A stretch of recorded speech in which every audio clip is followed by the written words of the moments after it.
మనుషులు చేయి వదిలినప్పుడు కాదు, దేవుడు చేయి వదిలినప్పుడు మనం భయపడాలి, బాధపడాలి అనే మాట నేను చిన్నప్పటి నుండి వింటూనే పెరిగాను. ఎందుకంటే మా అమ్మ నాన్న ఇదే నమ్ముతారు.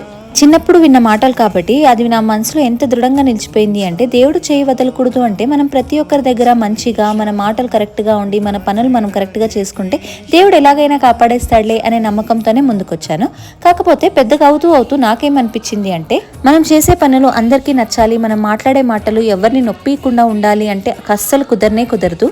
ఎందుకంటే ప్రతి ఒక్కరు పెరిగిన పద్ధతి వేరే ఉంటుంది, వాళ్ళు ఆలోచించే తీరు వేరే ఉంటుంది. అప్పుడు నాకు తెలిసింది ఏంటి అంటే, మనం ఒకరిని నొప్పించనక్కర్లే, ఒకరిని మెప్పించనక్కర్లే, మన పని మనం కరెక్ట్గా చేసుకుంటూ మన మనస్సాక్షిని ఎప్పుడు మోసం చేసుకోకుండా ముందుకు నడిచామనుకోండి, దేవుడు ఏదో ఒక రూపంలో మనల్ని ఎప్పుడూ కాపాడుతూనే ఉంటాడు. ఇది చిన్నదే కావచ్చు, కానీ ఇది ఒక మనిషిని, ఒక సొసైటీని మార్చేటువంటి వాల్యూస్. ఇలాంటి వాల్యూస్ మీ లైఫ్లో ఏదైనా నేర్చుకున్నారా? నేర్చుకుంటే ఖచ్చితంగా కమెంట్ చేయడం మర్చిపోకండి.